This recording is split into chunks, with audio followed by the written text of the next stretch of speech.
Seja muito bem-vindo, seja muito bem-vinda a mais um vídeo aqui do canal. Eu sou o irmão Anderson e hoje nós estaremos estudando a lição de número 5, que traz como tema a suficiência da graça na cidade de Corinto. E como sempre, eu vou deixar aqui na descrição do vídeo um índice com a minutagem de cada tópico para poder facilitar a sua procura, tá ok? O nosso texto áureo diz o seguinte: porque eu sou contigo e ninguém lançará mão de ti para te fazer mal, pois tenho muito povo nesta cidade. Atos capítulo 18, verso de número 10. A nossa verdade prática diz o seguinte: a graça de Deus é suficiente para sustentar o crente em meio às adversidades. E a nossa leitura bíblica em classe se encontra em Atos capítulo 18, do versículo 1 até o versículo de número 11, que eu recomendo que você leia na sua casa, ok? Para ganharmos tempo, nós vamos pular diretamente para a nossa introdução. Aqui na nossa introdução, nós vemos que este estudo vai tratar de um momento decisivo da missão cristã. É aonde o evangelho se propaga para a cidade de Corinto, uma cidade bastante importante e estratégica para a propagação do evangelho entre os gentios, ok?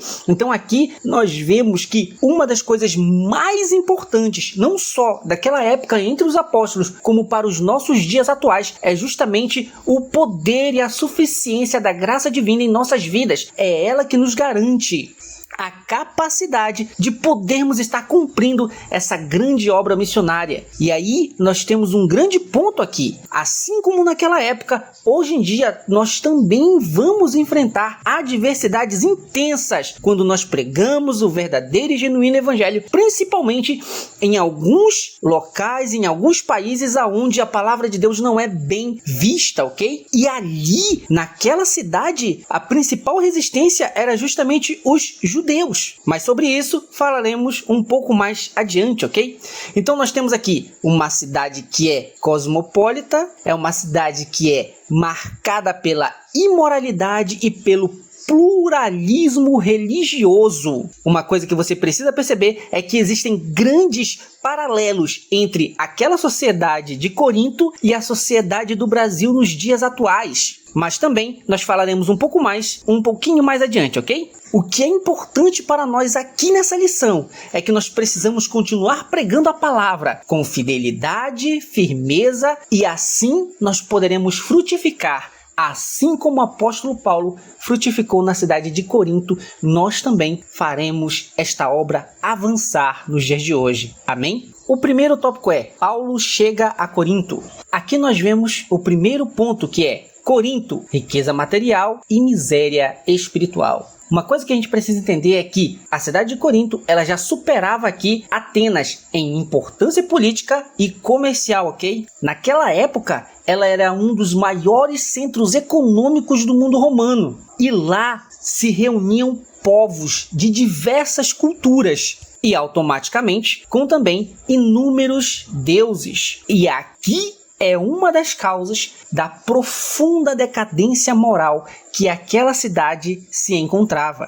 Eu quero que você acompanhe aqui comigo. Nós tínhamos ali templos pagãos diversos, mas um mais preocupante que levava à imoralidade sexual da cidade era justamente o culto à deusa Afrodite, onde havia uma prostituição ritual. Sim, é exatamente isso que você está imaginando. Lá tinham prostitutos e prostitutas cultuais que ofereciam seus serviços a todos os adoradores desta deusa, ok? E só parando para fazer o relacionamento entre a cultura de Corinto e a nossa cultura brasileira atual, é que nós também temos templos pagãos que são de outras religiões que não são a religião cristã.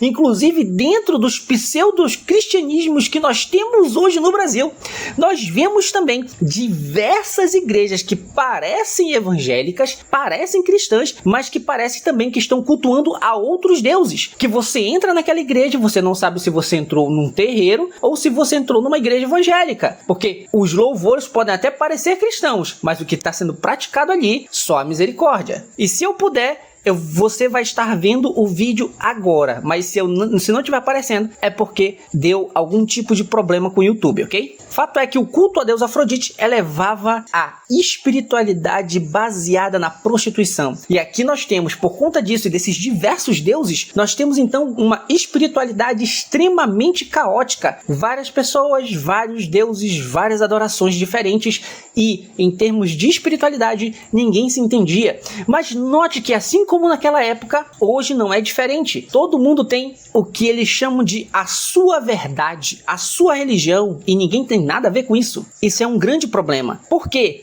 Não porque cada um tem o direito de exercer a sua fé no que acredita. Não é esse o ponto. Mas o ponto é que todos podem exercer a sua espiritualidade desde que não seja a espiritualidade cristã evangélica. Isso você pode ver. Naquela época, as pessoas não estavam preocupadas com os outros deuses. Não estavam preocupadas com as outras culturas. Eles estavam preocupados com o cristianismo e a adoração de Deus na pessoa de Jesus Cristo. Era com essa religião em particular e com este Deus em particular que eles estavam preocupados. E é exatamente isso que acontece no Brasil hoje.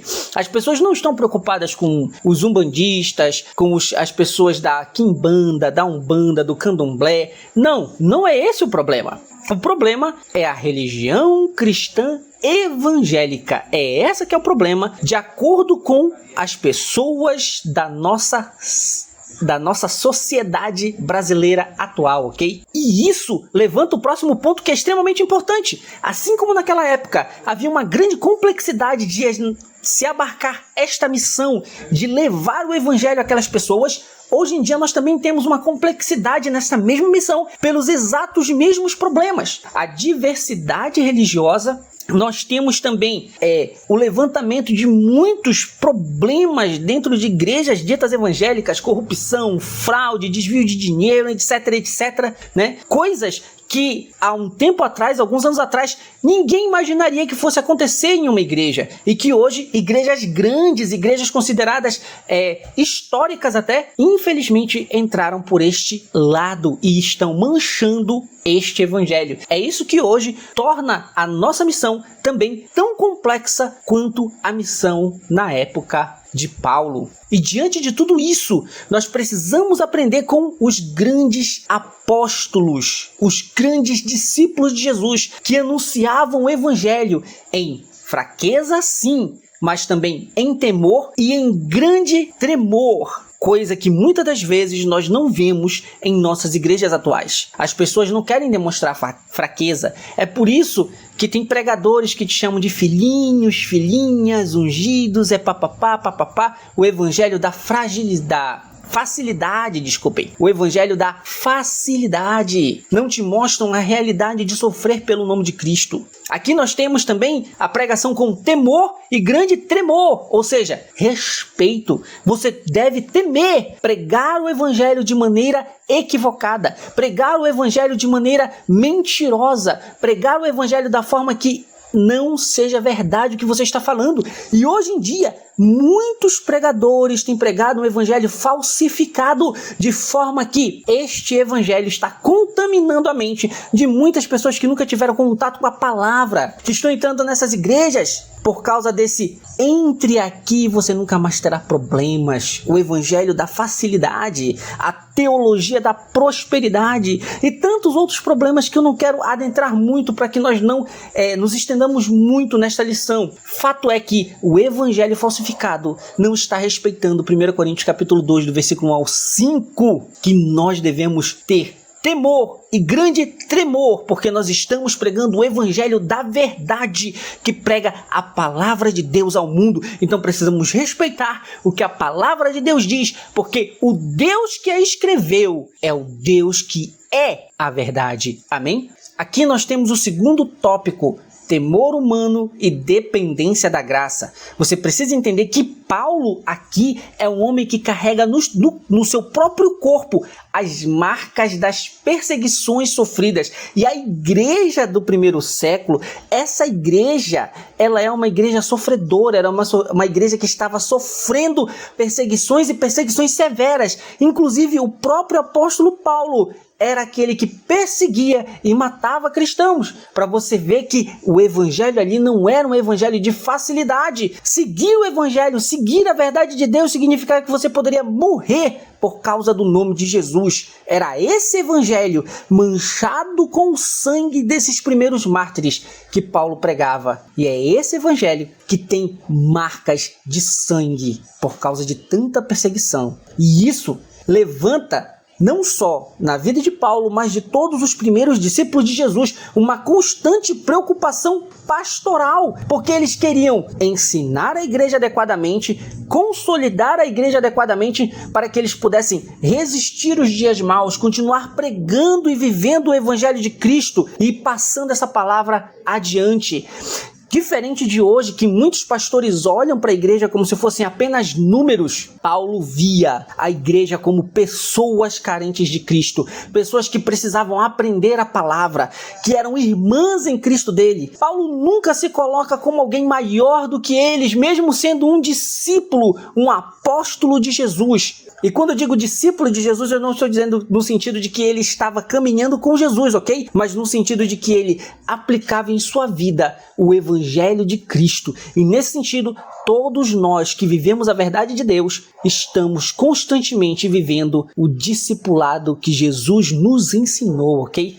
Então Paulo, ele tinha essa preocupação pastoral. Ele queria acolher, cuidar e ajudar o máximo que pudesse todas as igrejas. Ele tinha essa preocupação. E aqui nessa cidade, uma cidade que era um terreno completamente difícil para que o evangelho germinasse, principalmente por causa de toda a gama de espiritualidade que você pode me imaginar, principalmente por causa de toda a prostituição que existia naquela cidade, ainda há um grande contraste, que é uma coisa que também nos afeta hoje, que é a grandiosidade econômica versus a degradação espiritual. Assim como lá, grandes riquezas geralmente vão levar à degradação espiritual. É só você dar uma olhada. Normalmente, as igrejas que envolvem ou que se envolvem em algum tipo de corrupção, problema ou grande escândalo, normalmente estão envolvidas em grandes somas de dinheiro. É só você dar uma olhada aí nessas igrejas midiáticas que têm problemas extremamente sérios e já devidamente processados pela justiça. Por quê? Porque são igrejas, irmãos, só para você ter uma noção, há um tempo atrás eu vi uma igreja sendo vendida para outra pessoa com todo o povo dentro. Isso foi até matéria de jornal, ok? A igreja foi vendida por X com todas as pessoas da igreja dentro. Tem noção? Ou seja, a igreja não vale nada para aquela pessoa. E quando a gente está falando de... aqui a gente está falando de uma cidade decadente, uma cidade que era poderosa economicamente, né? E em face do seu poder, infelizmente havia uma grande degradação espiritual. Às vezes isso acontece, onde existe uma grande vastidão econômica, normalmente a espiritualidade cristã ela começa a se reduzir. Isso é natural, porque as pessoas começam a pensar mais que tem poder, tem força, porque tem dinheiro e acabam começando a deixar Deus para trás. É por isso que a Europa hoje é considerada uma localidade, uma região pós-cristã, porque eles começaram a deixar Deus de lado, porque lá tem uma situação econômica muito melhor. Aqui já é diferente. Aqui é um outro aspecto. A grandiosidade econômica, um lugar muito rico, muito maravilhoso, porém os valores espirituais jogados na lama. Eles adoravam deuses, tendo relação com prostitutas cultuais. Eles vendiam filhos, matavam pessoas adorando esses deuses. Para você ter noção. Infelizmente, na nossa realidade atual, ainda existem pessoas que tentam cultuar entidades, sacrificando pessoas para essas entidades. E nós temos casos aqui no Brasil. É só você dar uma olhada no YouTube mesmo que você vai ver, ou em algum jornal. Dá uma olhada na internet aí, dá um Google aí, como a gente fala. E aí você vai ver que existem essas coisas acontecendo nos dias de hoje. Coisas que a palavra de Deus condena, que nós como cristãos condenamos. Porque nós somos a favor da vida e não da morte. Amém? Então aqui nós temos o temor humano e o chamado divino, olhando para a vida de Paulo agora, ok? Porque ele tinha temor, o temor de pregar a palavra e acabar morrendo. Lembre, ele já estava vivendo uma vida sofrida por algum tempo já. Ele estava vendo irmãos morrendo na mão de pessoas que estavam contra o evangelho. Isso mexe com qualquer ser humano. E diante de tudo isso, ele tinha o peso do chamado divino na vida dele para levar adiante aquilo que Deus confiou na mão dele. E aqui nós temos uma coisa muito importante, que enquanto Paulo se vê numa situação complicada como essa, aonde parece que não existe solução, aonde tudo parece perdido, ele percebe que é nesses momentos que a nossa dependência mais profunda da graça de Deus é revelada, porque é aqui aonde Deus pode transformar a situação, a história e até a vida de uma pessoa. Amém? Indo agora para o nosso terceiro subtópico o início do ministério e a oposição na sinagoga. Paulo começa, como ele começa em qualquer lugar, ele começa pregando na sinagoga, pregando o evangelho, tentando falar de Jesus para o povo. E ali naquele contexto ele encontra Priscila e Áquila, dois grandes cooperadores de Paulo que vão ser citados outras vezes em todo o Novo Testamento, ok? O importante é que aqui Paulo, ele trabalha com eles fabricando tendas. Isso justamente para não ser pesado a ninguém, para que ninguém fosse dizer, tu tá pregando uma palavra diferente só porque tu quer o nosso dinheiro. Não, ele trabalhava para não ser pesado a nenhuma igreja e ele diz isso abertamente. Hoje em dia, infelizmente, algumas pessoas tentam extorquir o dinheiro das ovelhas. Com certeza você já deve ter visto aquela expressão, pastores que só querem lã das ovelhas. Infelizmente, hoje em dia é uma realidade. E justamente por conta desse tipo de preocupação, Paulo não queria nenhum impedimento para a propagação do evangelho. E justamente por isso ele trabalhava como fabricante de tendas. E aqui nós vemos uma coisa muito importante. Diante de todo esse caos, de todo esse contexto que nós já explicamos, a espiritualidade problemática, a questão da imoralidade perversa que existia naquela localidade ali, lá em Corinto, Paulo tem um bálsamo, que é a chegada de Silas e Timóteo. A chegada de Silas e Timóteo, trazendo notícias animadoras e o apoio das igrejas da Macedônia, mostraram para Paulo que ele estava no caminho certo. É aquele bálsamo que Paulo precisava para continuar lutando. Sabe aquele empurrão que quando você está cansado, pronto a desistir, desanimado, sem forças para continuar, aí você tem pessoas do teu lado que vão te animar, te fortalecer, e aqui veio, digamos assim, o bálsamo completo. Pessoas que ele amava, com notícias animadoras, mostrando o apoio de outras igrejas por quem ele já orava. Ou seja, igrejas consolidadas agora apoiando o ministério dele. E com esse reforço, Paulo agora passa a se dedicar integralmente à palavra de Deus, pregando o evangelho com ousadia. Porém, uma coisa deve ser dita: quanto mais você pregar o evangelho da verdade, mas você vai ter oposição. Não foi diferente com Paulo. Aqui nós temos a oposição judaica aqui, que tentava impedir Paulo de continuar na sinagoga. E conseguiu. Por conta disso, Paulo teve que encontrar um outro lugar. Hoje em dia não é diferente, irmãos. Se você pregar o evangelho da verdade, você será perseguido. Naquela época, era o povo judaico, principalmente, que estava contra o evangelho. Detalhe, era o povo que recebeu o Antigo Testamento, que deveria saber da verdade, mas não quis aceitar a Jesus e se tornou o principal perseguidor da igreja. Depois do Império Romano, é claro, né?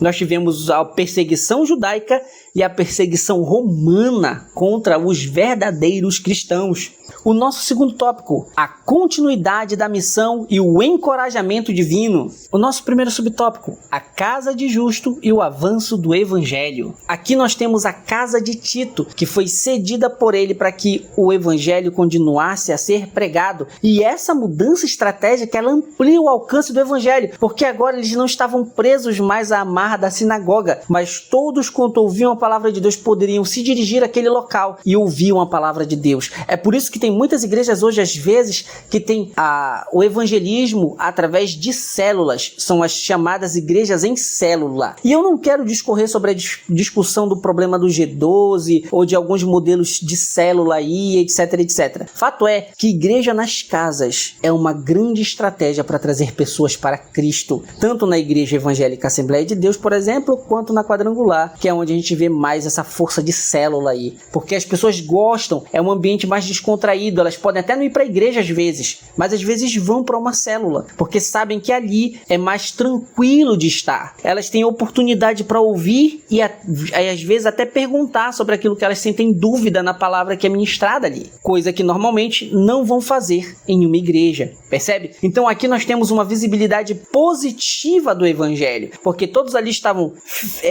fixados em pregar a verdade do evangelho de Cristo. Porém, o que nós vemos hoje? Que muitas vezes o evangelho tem uma visibilidade negativa, a igreja tem uma visibilidade negativa por causa dos grandes problemas de igrejas X e Y que estão dando grandes polêmicas na mídia atualmente. Mas independente disso, nós devemos pregar o evangelho com verdade. Pregar a verdade com integridade, para que a igreja seja vista de forma positiva, para que você, como um ministro e uma ministra do evangelho, tenha uma visibilidade positiva diante do povo, porque as pessoas vão olhar para você e vão dizer: eu quero ter um Deus como o seu Deus. Amém? Então, com isso, irmãos, nós vamos garantir, assim como Paulo garantiu, um resultado expressivo em termos de pregação do evangelho e trazendo inúmeras pessoas para Cristo, não com o evangelho falsificado,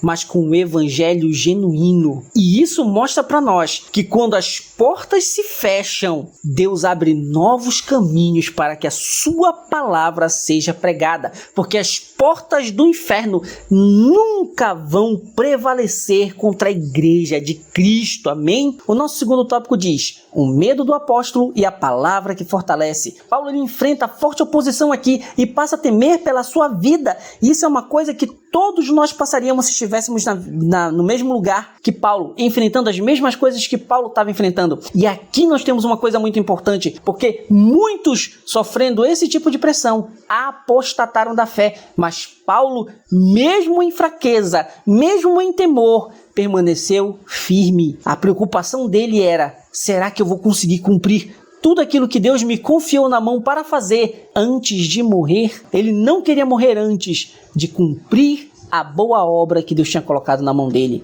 E aí nós temos uma coisa muito importante. Nós temos aqui o peso espiritual daquela cidade aliado à hostilidade crescente que tinham entre os judeus e os romanos contra a igreja que se iniciava naquele local. E a gente não pode negligenciar o peso espiritual, porque ele nos abate, ele nos danifica espiritualmente ao ponto de tirar até a nossa paz, de tirar a nossa alegria. Não é à toa que muitos pastores às vezes pedem um tempo de férias justamente para poder se estabilizar emocionalmente por causa das pressões e do peso espiritual que carregam. Pastores honestos, pastores que vivem a verdade do evangelho, que infelizmente às vezes tem que pedir um tempo de férias para poder espairecer e se fortalecer para continuar lutando. Nós temos também a hostilidade crescente naquele local. E aqui não é diferente. Nós temos hoje em dia no Brasil uma hostilidade crescente. Quando o Bolsonaro dizia que nós tínhamos no Brasil uma cristofobia, as pessoas riam dele. E hoje em dia nós temos abertamente pessoas se levantando contra cristãos só porque são cristãos. É só você dar uma olhada aí. Nós temos muitas pessoas contra os cristãos, principalmente as pessoas das letrinhas, né? Não são todos, é verdade. É um pequeno grupo que faz muito barulho na internet, ok? E toda essa pressão fragiliza emocionalmente o apóstolo Paulo, assim como fragilizaria qualquer um de nós, ok? E o que acontece? Nesse momento onde Paulo está numa situação complicada espiritualmente, o Senhor lhe aparece em visão. E aqui em Atos capítulo 18, verso 9, ele diz: não temas, mas fala e não te calhes. E aí nós entramos no versículo da nossa introdução, lá no nosso textuário, né? Onde ele fala que tem muito povo ainda nesta cidade. Ou seja, isso anima Paulo, porque isso mostra para Paulo que Deus está com ele e que na força e no poder do Senhor ele tem a capacidade de alcançar este povo que Deus está falando para ele. Então Deus aqui, ele reafirma a sua presença na vida do apóstolo. Irmãos, isso é muito poderoso, porque qual de nós não queria ouvir Deus falar com a gente dessa forma? Isso nos animaria, nos fortaleceria. E Deus volta a prometer a proteção dele sobre a vida do apóstolo Paulo, que ali ninguém ia tocá-lo para fazer mal a ele. Deus revela, como eu disse para vocês, que há muito povo ainda naquela cidade que precisa ouvir a verdade e vai se converter. Então, Deus, ele conforta, consola e mostra que a obra que o apóstolo Paulo está realizando ali é uma obra que vai vingar. Quantos pregadores que estão me ouvindo nesse momento, quantos professores de escola bíblica estão me ouvindo nesse momento que não gostariam de ouvir essa palavra, que a obra que Deus colocou na sua mão vai fazer sucesso, vai ter sucesso, porque Deus, que é o dono da obra, está do seu lado e vai te ajudar. E é aqui que nós percebemos, meus amados irmãos, que o sucesso da obra de Deus não depende da força humana, mas depende de Deus. Porque nós emprestamos sim as nossas vidas para que Deus possa fazer a obra. Deus, ele não depende de nós, mas ele nos usa porque ele escolheu ter essa sinergia nesse trabalho, ok? Isso é amplamente mostrado nas Escrituras. Não é que Deus dependa da nossa força, mas é porque ele, em sua grande misericórdia, quer nos usar em seus planos. Isso é maravilhoso. Deus está confiando em nossas mãos a obra que ele não depende de nós para fazer, mas ele quer nos incluir nos seus planos. Diante disso, assim como Paulo, eu e você devemos ter fidelidade à nossa chamada. Amém? Aqui nós entramos no terceiro tópico: graça suficiente, perseverança e transição. Paulo aqui agora está fortalecido pela promessa de Deus e continua no seu incansável trabalho, preparando a igreja, ensinando a palavra de Deus, consolidando a igreja aqui, fazendo uma excelente obra, mesmo num solo tão complicado como era a cidade de Corinto. E aqui, irmãos, vai uma lição muito importante. Sentir medo é natural de todo ser humano, mas nós precisamos nos colocar debaixo das asas do nosso Senhor, porque Ele nos ajudará, transformando esse medo em força. Amém? Então nós precisamos entender que quando nós sentimos esse medo, na verdade é a hora e a oportunidade para que nós venhamos a experimentar a suficiência da graça divina em nossas vidas. E o poder de Deus transforma as nossas situações em meio a essas grandes adversidades. Aqui nós vemos que a fidelidade de Paulo, ela não livra ele de novos conflitos, muito pelo contrário, justamente por ele continuar nesse trabalho, continuando em sua fidelidade, continuando essa força, continuando lutando por essa obra maravilhosa de entregar o evangelho e trazer pessoas para Cristo. Ele teve novos conflitos, novas lutas, e lá na frente nós sabemos que ele vai morrer por amor ao evangelho. Amém? Nós precisamos entender que assim como ele, nós também não vamos estar livres de conflitos, de dificuldades e grandes adversidades, mas nós devemos entender também que o Deus que estava com Paulo estará conosco por todos os dias de nossas vidas até a eternidade. Amém? Bom, aqui nós temos o julgamento do apóstolo diante do procônsul Gálio, que é o momento onde o conflito e as insistentes perseguições chegam ao ápice ali na cidade de Corinto, mas também nós vemos ali a soberania de Deus até mesmo nos tribunais romanos, porque sem perceber, o procônsul ali, Gálio, ele vai fazer aquilo que a palavra de Deus diz que ele deveria fazer. Ele recusa a queixa dos perseguidores de Paulo e libera o apóstolo. Ou seja, ali se cumpriu a palavra de Deus, ninguém fez mal a Paulo. Ou seja, aonde Deus toca a mão, mesmo que a pessoa não saiba, ela vai estar sendo uma ponte para que o projeto de Deus se cumpra na sua vida. Amém? Deus não esquece os seus. Chegando no terceiro tópico, nós temos Paulo diante de Galho, a graça que sustenta em meio à oposição. Aqui nós entramos diretamente no primeiro tópico, a acusação dos judeus e a proteção divina. Como eu falei para vocês ainda agora, os judeus perseguiam Paulo e a principal acusação deles era de que Paulo estava ensinando contrariamente à lei dos judeus. E diante disso, Galho vai e rejeita essa denúncia. E aí a promessa do Senhor, que ninguém faria mal a Paulo, está sendo cumprida ali. Galho podia ter matado Paulo se ele quisesse, mas Deus interviu nessa situação. E aí nós vemos que Deus usou até uma autoridade civil para proteger o seu servo. E assim como ele interviu nessa situação, ele também pode intervir na nossa realidade hoje, porque o Deus de Paulo é o nosso Deus, amém? E o nosso Deus não mudou, ele ainda tem poder. Amém? Aqui no segundo tópico nós temos o espancamento de Sóstenes e o alcance da graça. Nós temos que Sóstenes foi espancado diante do tribunal. E aqui o nosso comentarista ele vai usar a história de Sóstenes, né? Mostrando a instabilidade da oposição humana, porque é assim, irmãos. Eu vou explicar esse ponto de uma forma muito simples que todos nós entendemos hoje. A opinião pública, ela é muito volátil. Assim como naquela época tinha instabilidade, hoje em dia é a mesma coisa. Às vezes um boato, mesmo que não seja verdade, pode fazer com que toda a sociedade se volte contra uma pessoa. Mesmo que aquela pessoa não tenha cometido crime, infração, erro, nada. Ainda assim, é possível que as pessoas acreditem na mentira. E é aí que vem a instabilidade da oposição humana. Muitos se opõem contra os cristãos hoje por causa do que aconteceu, aquele quebra-quebra que aconteceu quando o presidente Lula se elegeu. Eu, por exemplo, sou cristão. Eu não concordei com aquele quebra-quebra. Isso não significa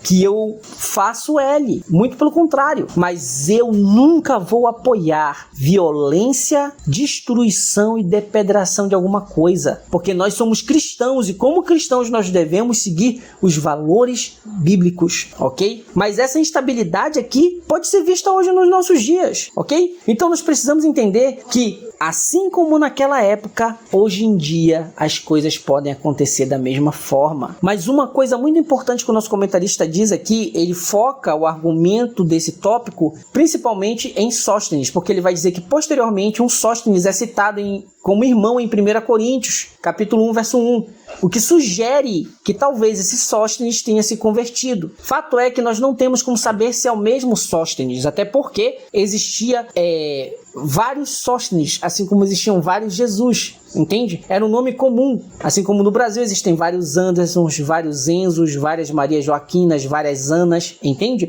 Então, porém, todavia, entretanto, o fato de ele ter sido citado por nome sugere que ele fosse uma pessoa conhecida entre os coríntios e possivelmente era justamente o mesmo homem que acabou se convertendo ao evangelho, ok? Mas nós não podemos bater este martelo. Fato é que, se isso for confirmado, eu concordo com o nosso comentarista. Isso demonstra que o poder do evangelho é capaz de alcançar até mesmo seus opositores. Mas mesmo que este fato não seja comprovado, nós temos a vida de Paulo. E nós temos as vidas de tantos outros homens e mulheres que no decorrer da história foram opositores ao evangelho, perseguidores de cristãos e que acabaram se convertendo. Paulo é um dos maiores exemplos. Ele matava cristãos e se tornou um grande evangelista, levando milhares de pessoas a Cristo e morrendo pelo evangelho que outrora ele perseguia. O nosso último tópico diz assim: a suficiência da graça na experiência de Paulo. Paulo ele viveu ali intensamente a suficiência da graça de Deus em sua vida. Ele viu o poder divino se aperfeiçoar em sua própria fraqueza, em sua inaptidão, em suas dificuldades, em suas lutas. Ali, Paulo percebeu que ele foi sustentado pelo Senhor, porque Deus ali se manifestou a ele, se revelou a ele, deu uma visão, mostrou para ele que a obra que ele tinha confiado na mão de Paulo seria cumprida, porque Deus ia garantir isso. Deus garantiu a proteção, Deus garantiu o sustento, Deus garantiu a vitória. E é isso que importa, é isso que muda tudo em nossas vidas, irmãos. Porque não é a ausência de lutas, mas a presença da graça. É a presença do Senhor em nossas vidas que muda a nossa vida por completo, que nos dá a capacidade de lutar e de vencer e de continuar lutando e de levantar no dia seguinte para continuar essa eterna guerra. A experiência de Paulo deu forças para ele continuar. Quando Deus se mostrou a Paulo e sustentou Paulo, ele percebeu o poder que Deus tinha. Então, nós vemos, assim como Paulo, que a graça de Deus é suficiente para nos sustentar em qualquer circunstância e adversidade. Paulo foi sustentado, viveu essa experiência que transformou a vida dele, porque ele continuou lutando, continuou se esforçando e teve a vitória. Milhares de cristãos se converteram a Cristo por causa do exemplo de Paulo ali naquela cidade. Depois de Paulo ali, aquela cidade nunca mais foi a mesma, porque Deus usou esse homem para fazer com que o evangelho fosse pregado naquele local. Assim como Deus quer fazer de você um pregador do seu evangelho, assim como Deus quer fazer de mim um pregador do evangelho. E a gente vai enfrentar luta, a gente vai enfrentar adversidades, nós vamos enfrentar problemas, mas a graça de Deus será suficiente em nossas vidas para nos sustentar em todas as nossas circunstâncias, adversidades, problemas e lutas, porque Deus não vai nos abandonar. Amém? Vamos para a nossa conclusão? Na nossa conclusão, meus irmãos, eu quero que você entenda que você precisa ter uma coragem sustentada pela graça de Deus e o discernimento espiritual para continuar pregando esse evangelho. Você precisa entender que quando você é sustentado pelo Senhor, você consegue prosperar, mesmo que o terreno não seja favorável, mesmo que pregar o evangelho ali seja difícil. Por quê? Porque o poder da presença do Senhor vai transformar aquela situação,